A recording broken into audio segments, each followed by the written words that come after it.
History often prefers to remember the loud explosions of war, the bombs, the speeches, the marching boots.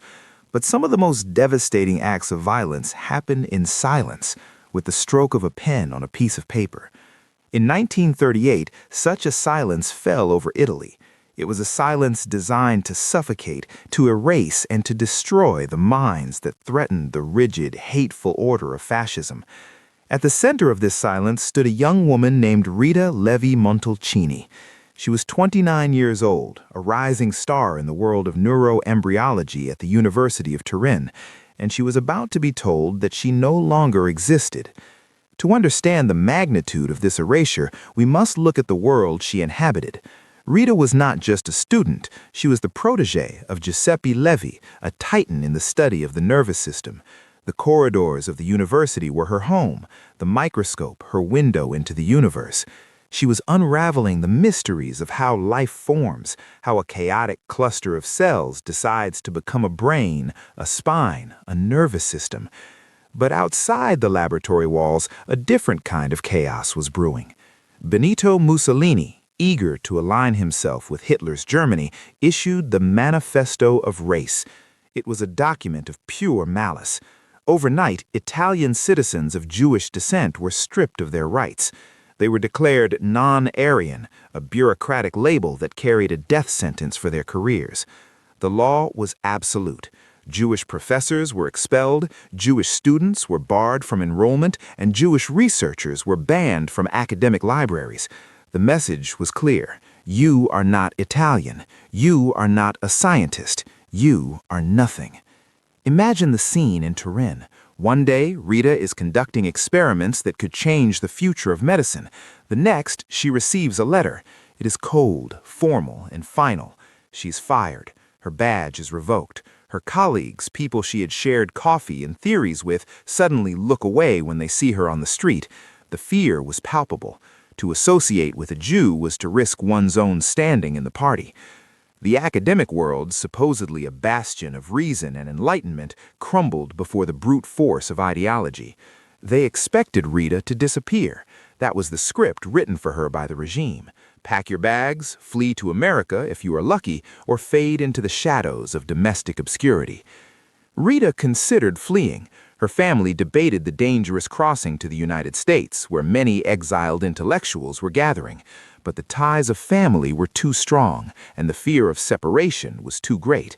She decided to stay in Italy, trapped in a country that had declared war on her very identity.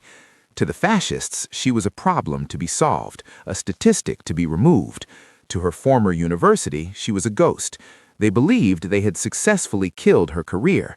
They believed that by taking away her title and her lab, they had taken away her mind. They were wrong. They had merely forced her into a corner, and they had no idea what she was capable of doing in the dark. The regime had taken her keys, her funding, and her title. But they had made a critical error. They assumed science lived in buildings, in institutions with marble columns and bronze plaques. Rita Levi-Montalcini knew that science lived in the question, in the relentless pursuit of an answer, regardless of where that pursuit took place. If she could not go to the laboratory, she would bring the laboratory to her.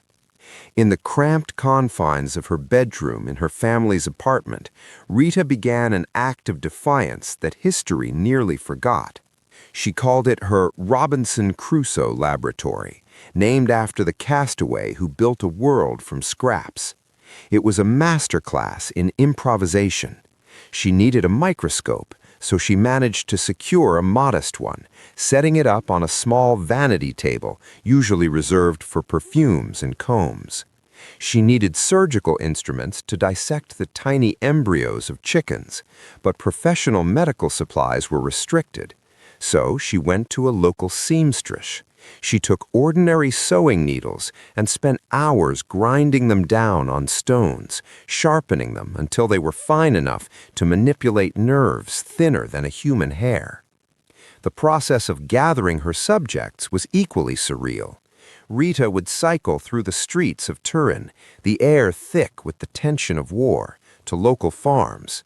She would ask for fertile eggs, claiming she needed them to feed her family, a plausible story in a time of rationing.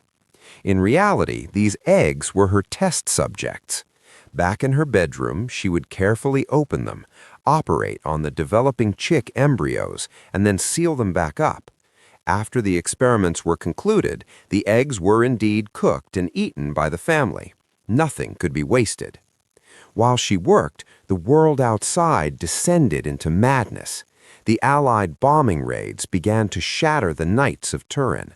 Sirens would wail, and Rita would have to grab her microscope and her precious slides, rushing down into the cellar to wait out the explosions. When the dust settled, she would return to her bedroom, blow the plaster dust off her workspace, and continue. Later, when the Germans occupied Italy and the hunt for Jews intensified, she had to flee the city entirely, reassembling her lab in a country cottage and eventually hiding underground in Florence.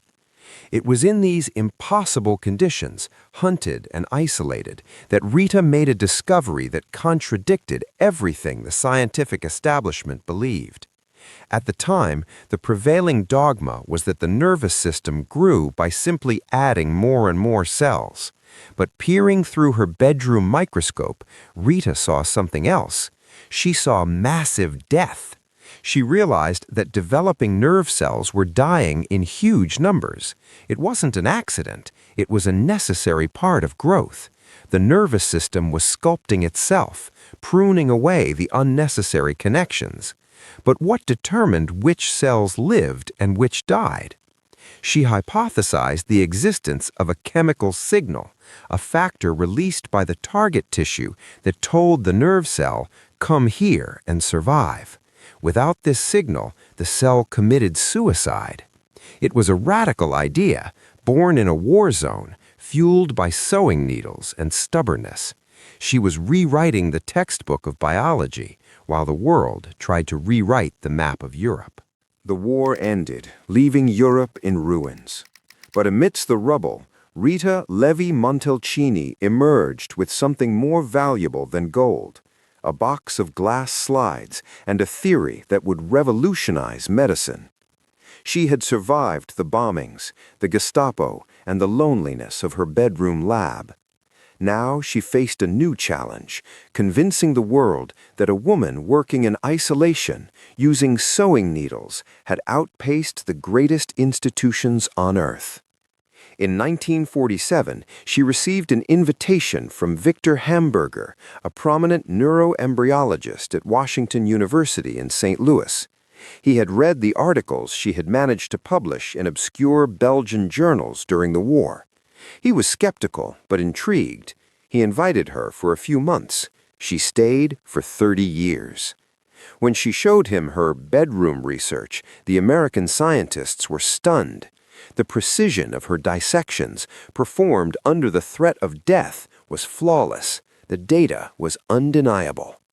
It was in St. Louis that she finally isolated the mysterious substance she had theorized about in Italy. She called it nerve growth factor, or NGF.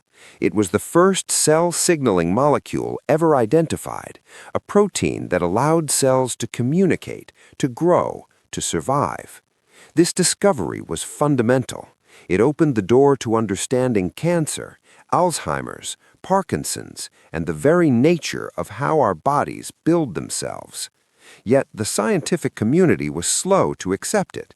It was too new, too strange, and perhaps coming from a woman who worked outside the system, too hard to swallow. For decades, Rita worked without the highest levels of recognition. She didn't care. She had already won the most important battle. She had refused to let her mind be caged. But justice, though delayed, eventually arrived. In 1986, nearly half a century after she was fired from the University of Turin, the phone rang. Rita Levi-Montalcini, at the age of 77, had won the Nobel Prize in Physiology or Medicine. She stood on the stage in Stockholm, a survivor of the 20th century's darkest hour, holding the highest honor in science. She lived to be 103 years old, becoming a senator for life in the Italian Republic, the very state that had once stripped her of her citizenship. Her story is not just a tale of scientific discovery, it is a testament to the indestructibility of the human spirit. The fascists tried to erase her. They failed. Today, her name is written in the textbooks of every medical student in the world, while the names of the men who signed the Manifesto of Race are remembered only with shame. Rita Levi-Montalcini taught us that you can take away a scientist's lab, you can take away their title, but you can never, ever take away their mind.